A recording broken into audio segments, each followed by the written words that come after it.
digging in the crates for something good.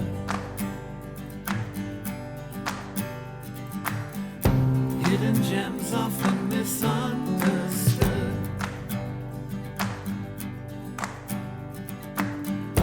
'Cause you know there's no such thing as too much.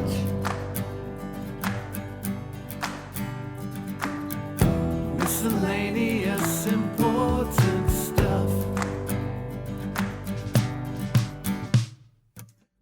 Welcome back to the show. This week, my friend Jarod was here.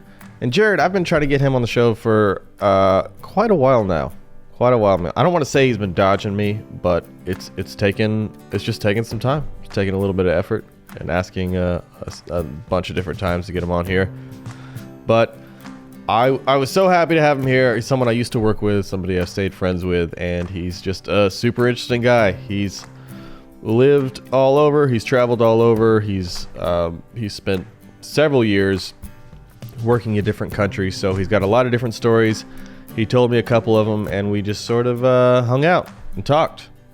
I guess that's what I usually do. So we stayed mostly on topic, and I don't even know what else we got into, but it was a lot of fun. So happy to have him here. I hope you guys enjoy it too. Here it is. So, you want to get right into it? Sure. Do you know what story I want to hear? Which one? Just guess, because I've already mentioned it earlier. Yeah, you mentioned the blood story. Elevator. I call it the blood elevator. Blood elevator. It's not really my story though. No, but you tell it so well. I mean, Stephanie, that was her story though. So, do you feel like you can't tell it? I mean, I could, but I'd be telling someone else's story. It's not really me. Maybe you tell her story, and then she comes on. There you go. To correct you. And tell me, tell everything that's... Maybe you only tell her stories, and then she comes on and tells how they're wrong. Oh, the other story. So how was she as a child? She was a problem. She's anything like her daughter. She was hard-headed. Also, who are we talking about? Stephanie, my wife. Yes, your wife. Yes, we met in Korea teaching English. Yeah. And then she traveled for a long time without me, and I traveled without her for a long time, and then we spent the rest of our time traveling together. So. Now, Korea's where the story happened, right? The blood elevator story? Yeah. Okay, yeah. My favorite story? The favorite story? You know okay. what? Just give a quick overview. You don't even got to get the whole story. Like, I just feel like if I don't get it now, if I don't record this now, I may never get this story. This is true. Okay. It's when I tell people about your stories, I'm like, he's got this crazy one about blood. The blood elevator. And then I always forget the details, but I just know it's like it's weird. Right. It was very weird. Yeah. It's one of those things when she used to get up and teach. She would teach executives at Samsung or LG. And so she'd have to be up like at 6 a.m. She is not a morning person. She just is all groggy, like. Yeah, me either. She's really angry in the morning. So it was not her best time of the day. And then on top of that, she lived in what they call them office tells in Korea. Office tells? Office tell, like office tell. I don't know what the tell means. Actually, it's just office tell. It was. Okay. They're basically like studio apartments. I would say half the size of this room, generally speaking. Maybe just like the area where you have blocked in here. That's all you've got. Okay, so for anybody that can't see this is like 12 by... Well, probably 12 by 12. Yeah. Something So like that. a really tiny studio. You got a bathroom, you've got a little kitchen unit, and then your bed's like right there. So it's all just in this little area. And that's all you've got. But then office tells, you can use them to live in, or some people work out of them. There was down the hall from her, there was what do you call it? World of Warcraft gold miner. And he would just leave his doors open. He had like 12 computers set up in the room, and it'd just be like, oh, really? Yeah, because you can make a bunch of money off that, right? Yeah, he would mine it, but you just hear him. He had for some reason, he had to have the volume on all day so they could, I guess, tell that they're mining. Wait, why did he need to leave the door open? Well, that was the other. Why is the door open? Why can we hear you mining all day? Please shut up. Mysteries. It was very, very all day. But yeah, so like, sometimes it'd be like a lawyer or something, or people just live there, and there are a lot of people that did. So interesting. You've got this kind of weird, mix of lifestyles going on. It's like probably 12-story tall building with, it's like dorm room living basically. It's already set up for good stories. It's just like, this is the kind of place that, this is where we live. So, but she gets up at 6 a.m. and she's on like the 8th floor and gets in the elevator, and then it goes down. I guess she said like the elevator lights always kind of flickered. So you're already kind of setting up this little bit of like a horror story, and it opens up like one floor down, and like the normal like business guy like getting in to go to work is standing there, and this Korean guy just like looks at her, and she's like not even really paying attention because she said she's not awake, and she like looks up, and this guy's like just sitting there with his face is just like absolute terror, and she's like, what,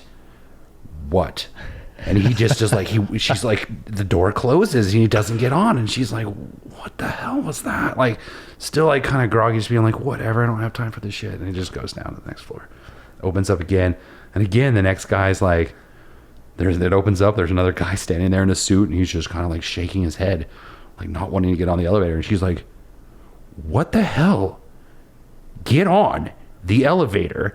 And the guy just like turns around and walks away, just like no, like walks off. And she's like, what the hell is going on? That's when she finally starts to kind of like wake her up, I guess. She starts to look around the elevator and starts to notice like there's blood all over the keypad for the floor you're going to. And she was like, oh, she looks at her hands, and because she had pushed the key, she's got blood on her hands.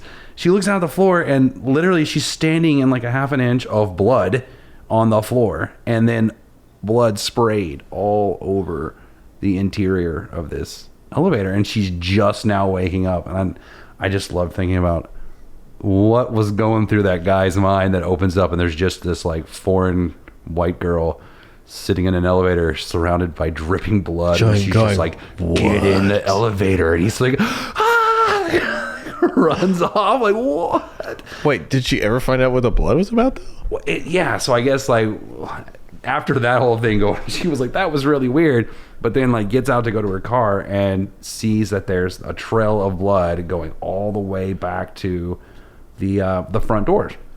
The front doors are magnetically locked at night, like security reasons. So somebody had just punched through plate glass windows to break in and probably cut the shit out of themselves, and then just went upstairs and went to bed. Apparently they tracked it all the way up to like one of the floors above her, and that the guy had just gone in and gone to sleep and just kind of like had cut his arm really bad.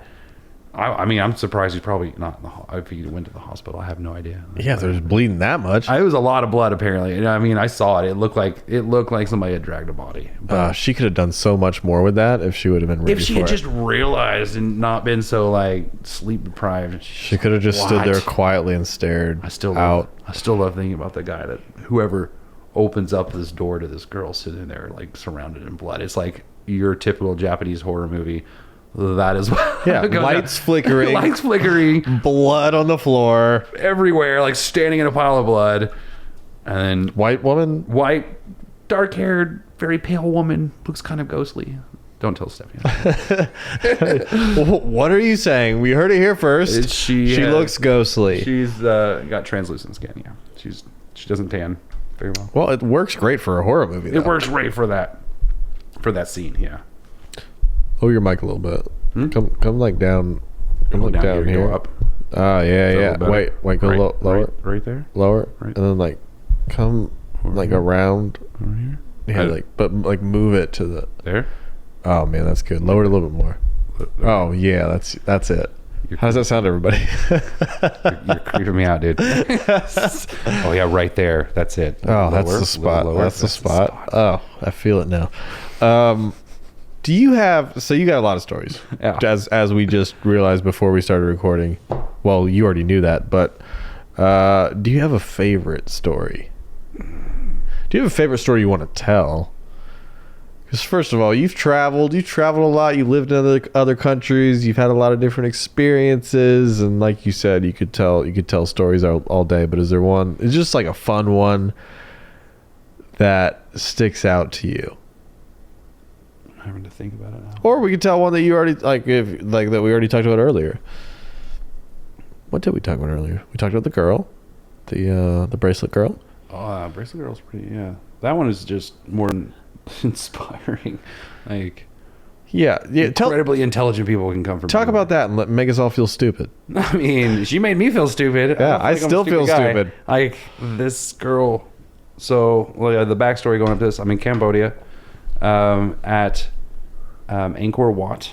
It's a large complex. There's the more famous cinder area at Angkor Wat, and then Can you spell that real quick? Because I don't even know how to Google it right now. Ankor, or maybe Gor, and then space Wat, Wat. I think it's Angkor. I don't know how to spell it. All right, close enough. Angkor Wat. Angkor Wat. So yeah, large complex, lots of very old ruins, temple kind of complexes.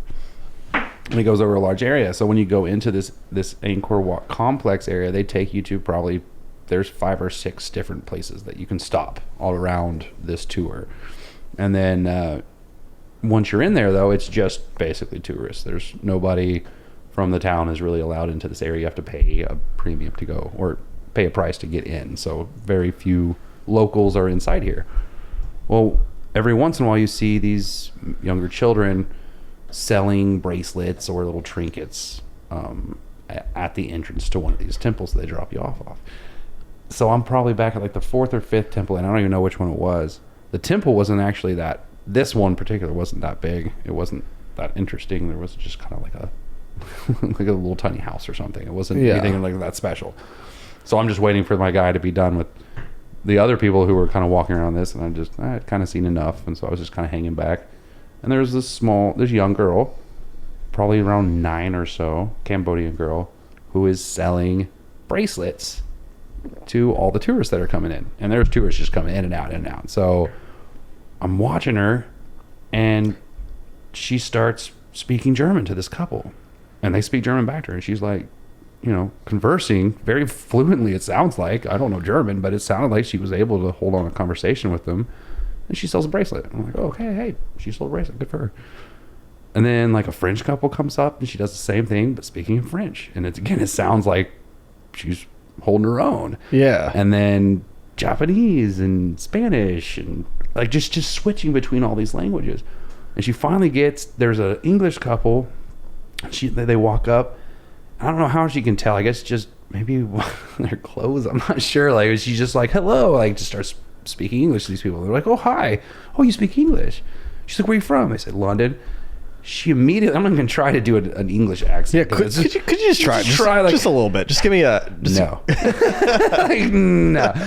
I mean, I would, but it's like, hello. Like, there you go. Hello. But it like sounds like a crappy British accent. She sounded spot on. Like, she sounded like that is exactly what you would expect somebody from England to sound like. She's got accent down, fluent, like ease of speech was there. Like, she was just kind of switching between topics, no big deal. And again, sells a bracelet to almost every person that walks by. So I finally just walk up to her. I'm like, how many languages do you speak? And she's just kind of like nonchalant, I don't know, like 10 to 12 or something like that. Like, I mean, you speak English really well. She's like, well, where are you from? I said, Oklahoma. And she immediately was like, oh, Oklahoma. All right. Like, kind of slips in. Like, that's even worse. I can't even do like a bad Oklahoma accent. She does a better accent than you do. She sounded like, I was like, okay, you sound like, how are you doing this? She's just like, I just talk to everybody that comes in here all day, and I'm trying to sell bracelets. And I was like, okay, can I buy a bracelet? I still have that bracelet in my house too. I think about that girl, just like, Cambodia is not well off. Like, it's like one of the poorest countries I've ever seen. But how much of that do you think is her being just really naturally intelligent, and how much of that she has to be? I mean, well, on 10 languages, obviously. Sure, like, but how much of the fact that she she's out there meeting people from other countries, is that important? And how important is that? Like, I mean, I would say that yeah, you've got to be able to talk to people to even practice, and has to have heard their accents over and over and over. And that's what she does. Like, I can only imagine she's out there all day, every day. Yeah. Doing that. And is she learning like the phrases, only the phrases she needs to sell the bracelet, or does it sound like she was just like talking? I wonder if she just is it a scam? Like, she only knows like this little subset of the language, but she knows that little subset. But even really that, well. that's impressive. It's still impressive to me. I can barely say hello in most languages. I lived in China for 4 years. I can barely say hello in English. Yeah, I mean, I don't even know. My Chinese is awful, and I lived there for a long time. So it blows my mind that this girl's been alive at the time, had probably been alive less time than I'd been traveling in Asia. And she spoke like 12 languages, and I barely speak one, and I'm teaching one. So, she should have her own like infomercial about. I'm like, you need to come teach my English class. You want to speak 10 languages fast? Live in Cambodia with 3 easy installments of $499.99. A lifetime of nothing else other than that. That's all you get to do. Well, yeah. Or start young. I mean, if you get exposed to languages when you're like a little kid. Those were it is amazing to watch kids. I started teaching some kids when I was in Taiwan, and I think they were probably 3 or 4, like a little bit too young to be in a classroom setting, because like they would cry and be like, "I was supposed to see mommy," and you're like, what? Yeah. You're supposed to be like, I'm supposed to be able to teach you, but they just want hugs. Yeah. You're like, oh, I feel you're really too young to be in here. But they would pick it up so fast. I probably started with some of these kids when I was 4 or 5. They were 4 or 5, and I stayed with them until they were 9 or 10 by the time I left. So, like, that's like the prime time to be learning another language. It just still blows my mind how well they could speak English, and I just don't feel like I was with them 2 hours a day or an hour and a half a day. Yeah, and then only Monday through Friday, and I know that I gave them homework and all that kind of stuff, but that's huge. By the end of like 4 years, they're able to talk like about really anything. We could talk about anything, and they just pick it up so fast, and they actually sounded like fluent. But even now, if you spend an hour a day on a language, if you had that kind of time, after 4 years, I mean, you might not be fluent in the way you would be as a child, because I think you pick that up quicker. That's what I'm saying. It's like there was just the quickness of it, and I was in China. I practiced. I mean, I didn't probably practice an hour a day, but I just suck at Chinese. I just can't. Just can't speak Chinese. I tried. Or you weren't forced to like speak it all the time, yeah, right? I think it's like more about the accent, and like Chinese, like, I've been told that you can excel at Chinese really well if you're a good singer. If you're already a singer, if you've been trained in music and tone, that you'll pick up Chinese way quicker, because it is very tone based. So like a story I always tell people, when I'm over there, I would go and buy green tea. Like I would buy a green tea every day. And I would always get passion fruit green tea. And I say, Bai Shang Guo Lu Cha. Passion fruit green tea. And then you have to tell them how much sugar you want them to put in it. So I'd be like, bon, which is half, bon tong. I'm saying this horrible. I'm murdering the language right now. It's awful. No, but was that enough for them to be like... They would understand. They would get like, okay. I finally had somebody after I was there for like 2 or 3 years be like, you are not saying that right. And I was like... What did I say? I said, Bai Shang Guo Lu. He's like, well, that's okay. I mean, I get it, but it's the bon tong. I was like, well, I said bon tong. He's like, it's bon tong. Bon tong. He's like, bon tong. I'm like, I'm not saying, I don't know what I'm doing wrong. It's something about the tone needs to go down at the end. It's those subtleties. There's very subtle difference. I could barely hear the difference from him, but he tells me this whole time I've been saying, I would like half an elephant. Instead of half sugar, I'm a half elephant, and they're just like, okay, foreigner doesn't know how to speak Chinese. Cool. They're like, I assume you mean sugar. I'm assuming sugar there. Like, it takes a lot of context. So I'm assuming you're not asking for an elephant. So, yeah. It also it's interesting that it seems like I haven't been to a lot of countries, but the ones and being in the Philippines, for example, everyone there, English was their second language. Mm-hmm. It seems more common for everyone to learn English, or at least another language, and they all know some, and then we as Americans are like, I don't have to worry about it because you already learned English. Yeah, for taking that. You took on our language. Yeah, it's like, as long as you guys do that, we don't have to learn anything. So. Yeah, but I don't know why it's not like more pressed here, like into young kids. Like I learned Spanish, but it was like 1 through 10, and how to say just hello, and then I think I can say like, where's the library? yeah, but and not till Donde high está school la do they go, biblioteca? you want to take Spanish like know. as a class? You know, why? It seems like you should be spending an hour a day learning Spanish or Chinese or something. I have a friend who he Korean went to could be China useful. to teach English, and now he's fluent in it. He was like really into Chinese before he moved there, but he's been there several years, and he's like actually fluent in it, and like that's so impressive to Stephanie's me. pretty good at Chinese. I would spend more time and didn't have as much trouble with Korean. And she had been in Taiwan before she moved to Korea, where we met. And so I was already in Korea, but she'd already started taking time to learn Chinese. I feel like you gotta focus on one. Yeah. Unless you're that girl in Cambodia who just takes on. She's like, 12 I at a focus time. on all of them. I'll just take on 12. What is it? Big deal. Yeah, what are you losers doing one at a time for? So yeah, I focused more on the Korean writing and reading, and then she would focus on more of the Chinese stuff. So we kind of just switched. It was like, okay, these people just speak Chinese. You take it, So she would be able to communicate with anybody that spoke Chinese, and I'm generally okay with Korean or Japanese. So. And you guys share a brain, right? So it's like you sort of have this mental link thing that we just kind of plug in what she knows, you know, and what you know, she knows. or we just like make sure that the other person takes care of it. Yeah, like that's on you. I have no clue. Yeah, we are one. We are one brain. We work together as a team. It's good. And didn't you go originally, like when you went to teach English, right? That was the reason you That was the goal. first went to another country to live, Yes, right? that was the goal. And didn't you tell me that part of the reason you wanted to do that because it was uncomfortable? What? I don't know. I don't No. think so. Or something like that, where you're like it was something that was a challenge or something that you weren't sure about. It was explain to me why you wanted to go. I don't want to like mess this up either. I mean, yeah, I guess I did want to get out of the comfort zone.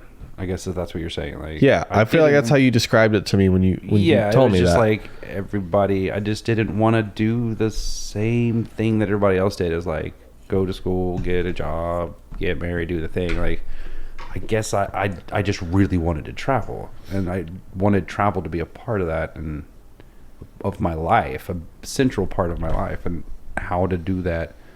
I was like, I'm gonna do advertising and I'll work internationally somehow. I just had no clue. Yeah. And then just kind of ran into this whole idea of teaching English overseas, and like that actually fly you there and they'll take care. That's You know, crazy. they put you up in an apartment and you're paid, and you just have to have a degree in anything. You just have to have a degree. You just have to have a 4-year college degree, and if you have that, you're welcome to come. That's it. It doesn't have to be an English degree. Just a That's teaching crazy. degree.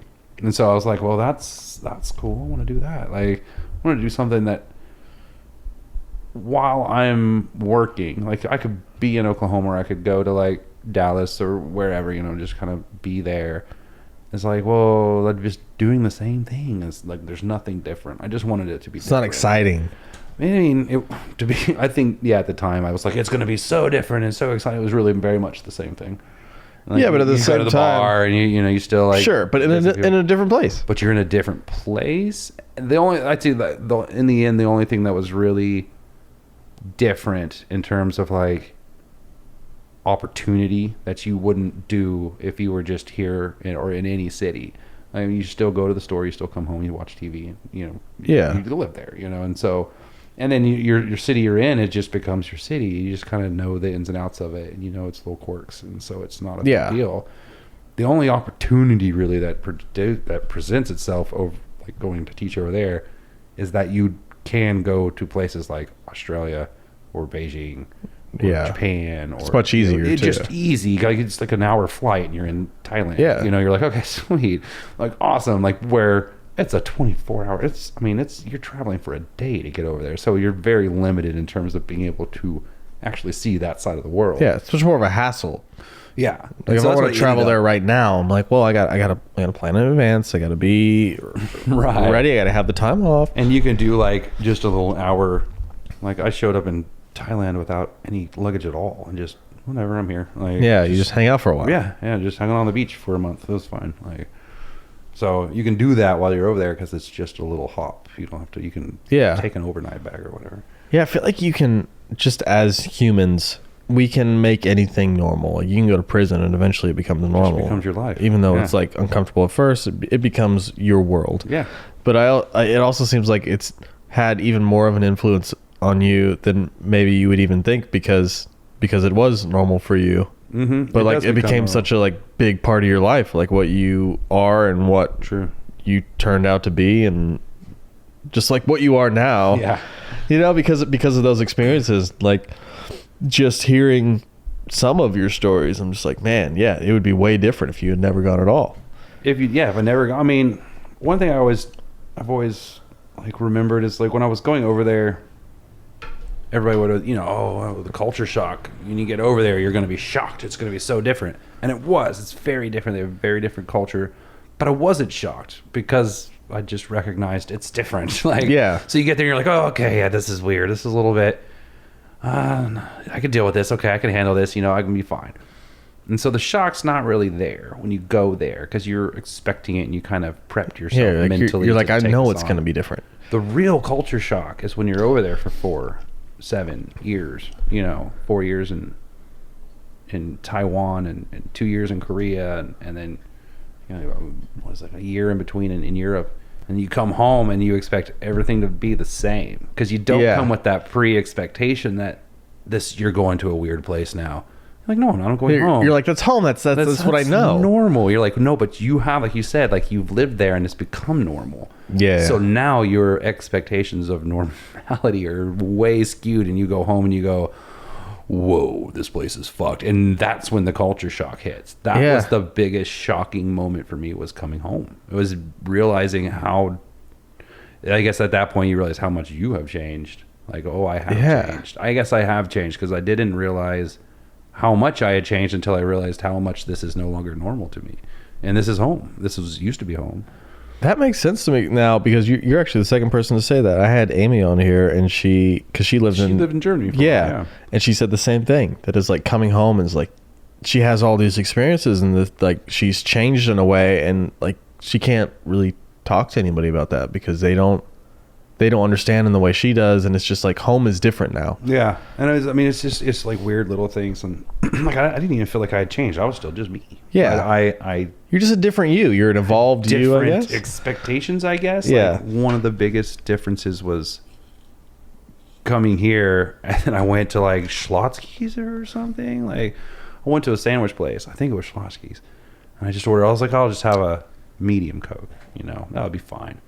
They're fucking Cokes are like a fucking trash can. It's like this giant thing, and I was like, oh my, this is obscenely huge. I'm like, I don't remember food being this big here. Like, I mean, in Korea or in Taiwan even, like, you order a medium, you're getting a pretty small, I know you guys can't see this, but I mean, you're getting like what you would think a medium is if you didn't live in America. It's hard to explain. Like, what we would consider an extra small cup, that's your medium. And like a small is like what we would call like a Dixie cup. Like that's essentially what you're getting if you order a small. There is like a sip of something, and then like a medium is more like maybe 6 ounces of. I mean, they're still very tiny, and then to come here and say a medium, just the way that word translates into what you actually receive, which is this giant trash can of fluid. I love that you describe it as a trash can. I feel like it's the perfect. It's a trash can. Like, I can't ingest that much. I wanted a little bit of trash, not a whole can of it. Can I get a trash can of Coke, please? Yeah, please. That's all I want. That is that, and like how much food is on a plate. Like, I would eat, and how much it costs. I mean, that was kind of, I guess I just gotten used to it, but I could go out in Taiwan and have a very good meal for a couple bucks. That includes a drink, lots of rice, food, like meat, whatever, like. And you feel satisfied. Oh, you're satisfied. It's like $2 or $3. It's not a big deal. And then to come back here and like $2 or $3 is you're not getting anything, first of all. And then when you do finally order something that's like $10, it's massive. Yeah. It's just a massive plate. I'm like, why do you need to sell this why can't you sell a fifth of this for a fifth of the price? Because we want to feel full here to the point of being sick. It's disgusting. that's one of the things that's changed my life. I would never have said that was disgusting before, and now I'm like, ew. No. Like, ew. I've like sort of changed the way Portion sizes. I eat, like in that way, like portion sizes. Portion but like, sizes. but I also, Shit, it doesn't surprise me when like there's like the way the food is here. I'm just like, yeah, that's America for you. It's just unnecessarily large. I guess you have to justify the cost Yeah. by you want them to buy a $20 plate, not a $10 plate. Yeah, but I'm like, if I pay $10 and the portion size that comes out, it's insane, right? It's insane. I'm like, how are you guys making a profit? Because I feel like I'm buying $50 worth of food here. Like, why can't I just buy a fifth of this for $2?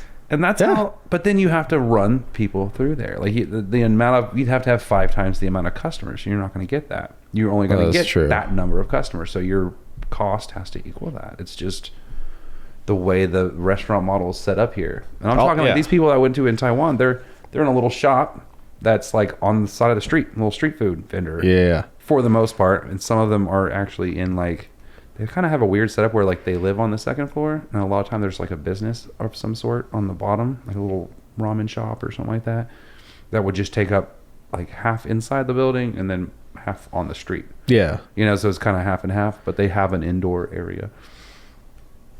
So yeah, you could just Yeah, just here, margins are so razor thin for Right. restaurants, though. So it's like, razor thin. So what do? You have to have these giant portions. Yeah. I don't know how you fix that. I mean, 'cause I don't know. you can't charge $10 and then give people like, especially in Oklahoma. Yeah. Well, you can't give like a small portion and be like, we're charging you $10. So like, it's not worth it. Yeah.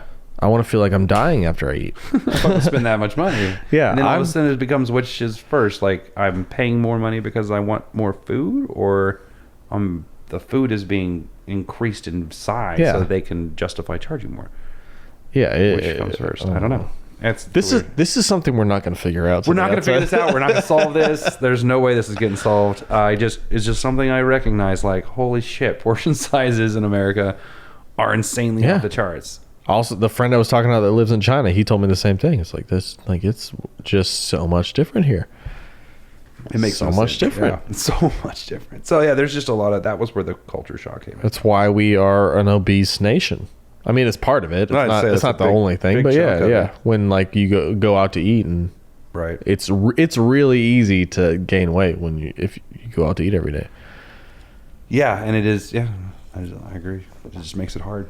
All right, give me another travel story. We got like 10 minutes left on this. 10 minutes. I know, I don't right? know if I can fit a 10-minute just- story in. We just flew right through, We man. flew right through. It's already been 30 minutes. Wow. Okay. I don't know. You have to like prompt me. Okay, well, I got the. I hate to prompt you because if you say no, then people are like, well, what's that story? What's that story? Now I want to hear that one. I love the. Well, what did we just talk about? What did we talk about earlier? We talked about the girl. You already said that. Cambodia girl. What was the other one you were telling me before we started recording? Lady Boys. Lady boy. Let's talk.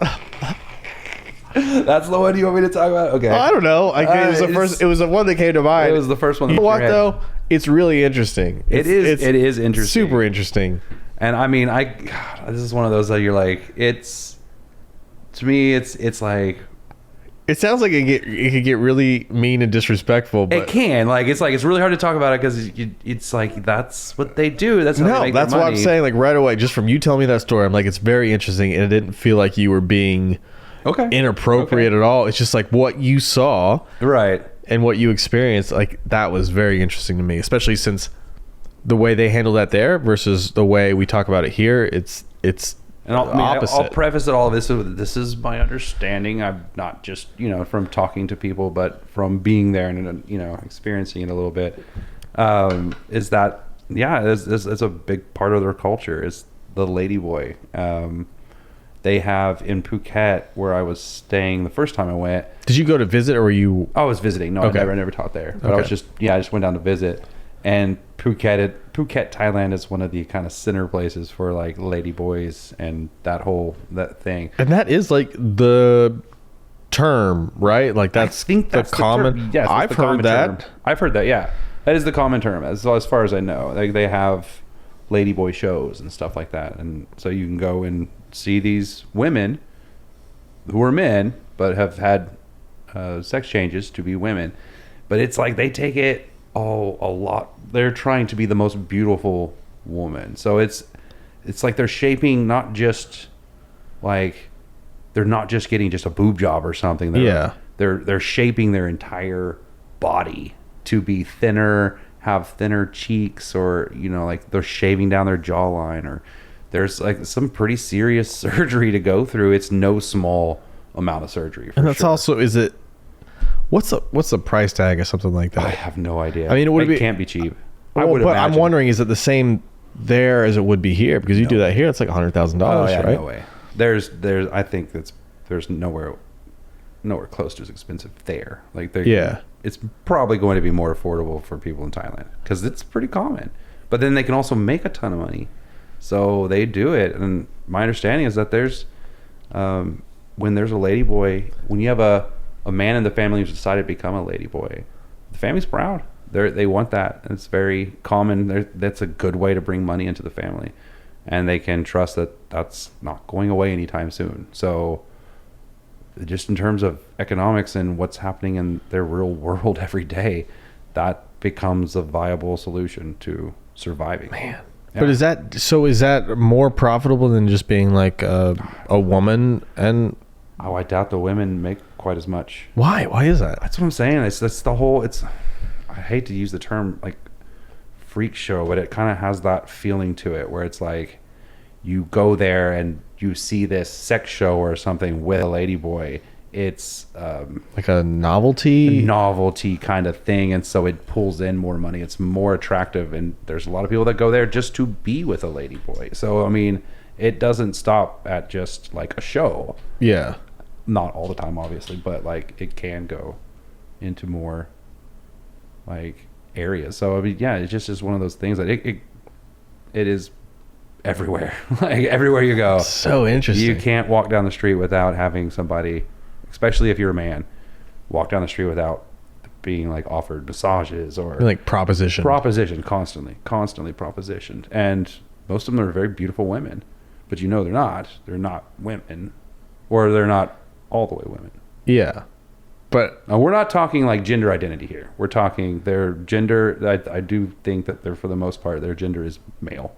they're saying I am a male. I am a man. Yeah, but I have made myself have a female body. So But it's do a they little bit different. is it common for them to get the full transition? Where Now that I don't know. I from my understanding is there's quite a few of them that still have male parts and female parts at the same time. So the more now you were telling me before that you've been with several lady boys. No. I'm just kidding. Yeah. I was like, no. So out of the 40 lady boys that you've been with, 40, they all had dicks. It's great. okay. Just wanted to clarify. No, that's really interesting.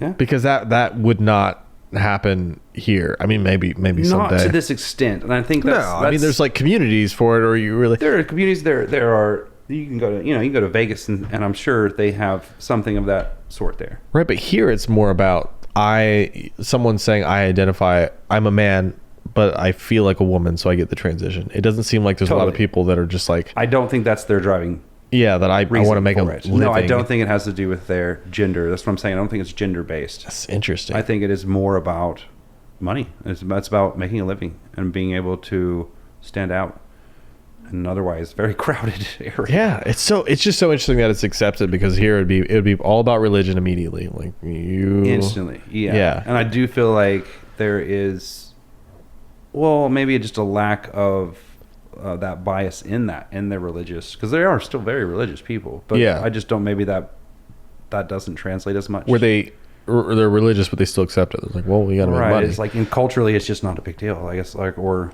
hey, but we can survive. Like, Yeah. That's the other thing, is when you're there, it's pretty obvious. It's a whole nother level of poor. And people are starving, so it's like, what can you do to survive? Yeah, and how can you like condemn somebody for like making $1 and Nobody does. And they're like, they work together as a family unit. I feel like it's way tighter there that way. So there was a lot of that. Man. A lot of that, yeah. How much time did you spend there? I was in Korea for 2 years, and then Taiwan for 4, and in between those, I think we were in Europe for about 6 months, and then we traveled around the States and Canada for another 6 months. Wait, you were in Taiwan for 4 years? Mm-hmm. You said you didn't teach there though? I did. I taught in Taiwan, not Thailand. Oh, Thailand. Okay, got you. You were in Taiwan for 4 years. Okay, Yeah. man. Taiwan for 4 years in Kaohsiung. That's like lower south end of Kaohsiung? Kaohsiung. Kaohsiung. Kaohsiung? Kaohsiung. Am I saying that's that pretty right? Good. I think that's pretty good. I don't know. Oh. I really actually don't know. I could be saying it and have probably been saying it wrong this entire time. It's I Kaohsiung. hope somebody's Kaohsiung. listening from there saying you. They're gonna be like, dude, you suck. Idiots. Even say. I know Gao is like dog. So what's the name of the Kaohsiung? Dog town? I don't know. Dogtown? Could be. I don't know.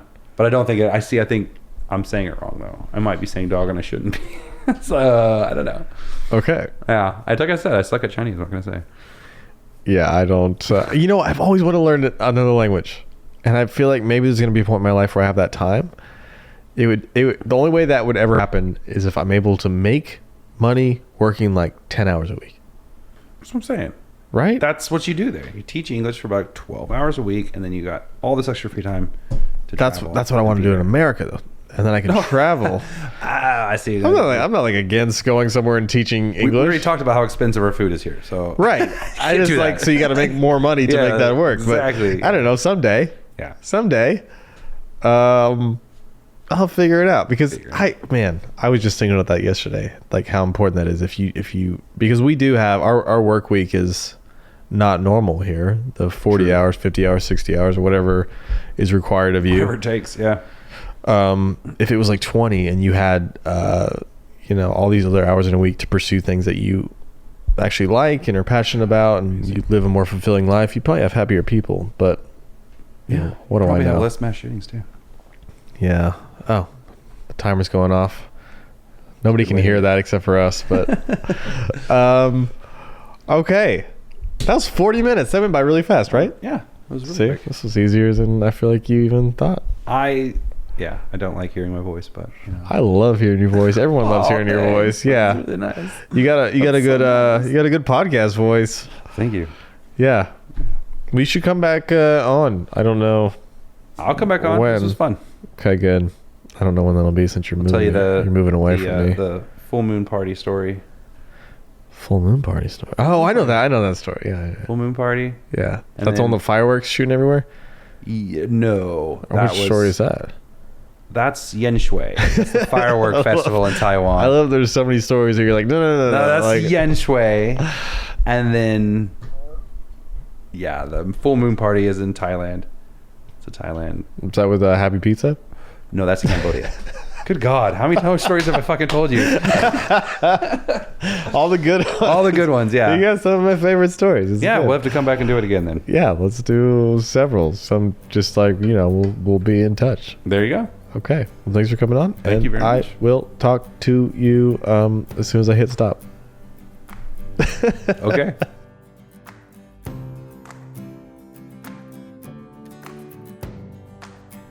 I love talking to that guy. So happy he was able to come on and be a guest on the show. He's actually moving. He's moving to Colorado, so it's a sad time. But he'll be back, and I'm going to have him on here again if he is willing to, because we had a lot of fun. He actually stayed. That was only a 40-minute segment, but Jarod and I talked. I think he was over here for 5 hours or something. It's the people that come on here. They're the ones that remind me of why I started this in the first place, and I've said it before. It's so important. The connection's important. It's these conversations that you don't always get to have unless you put yourself in a position to do that. So it's just, God, it's fulfilling. I just always enjoy these conversations. So I'm glad I get to do it. I'm glad I got to do this with Jarod. I'm glad. I'm glad. I'm glad. But anyway, if you like this episode, please let me know. If you hated this episode, please let me know. And if you have any ideas for future episodes, please let me know. Thanks so much for listening, and I'll see you next week.